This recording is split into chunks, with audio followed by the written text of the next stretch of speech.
বধ কৰিব পাৰি। সেয়েহে আমি হয় দৈত্যৰূপে তাক বধ কৰি পুনৰ মৎস্যৰূপে চাৰিবেদ উদ্ধাৰ কৰিব আৰু পুনৰ তোমাৰ কাষলৈ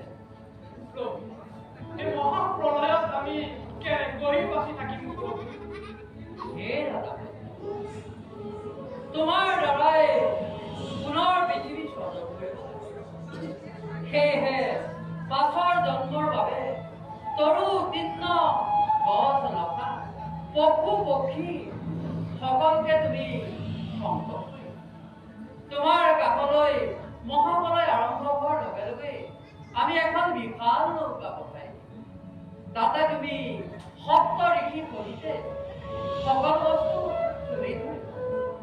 আমি হয়গ্ৰীৱক বধ কৰি বেদ উদ্ধাৰ কৰি পুনৰ মৎস্যৰূপে তোমাৰ ওচৰলৈ তেতিয়া আমাৰ মূৰৰ ওপৰত থকা শিঙৰ সৈতে তোমাৰ নৌকা বাসুকে মেৰাই মহাপ্ৰলয় শান্ত নোহোৱা পৰ্যন্ত তোমাৰ নৌকা ময়ে পৰিচালনা কৰিম আৰু মহাপ্ৰলয় শান্ত হলে পুনৰ তোমাৰ দ্বাৰাই সৃষ্টি পুনৰ ৰচনা কৰিম। এতিয়া তুমি সকলো যোগাৰ কৰা।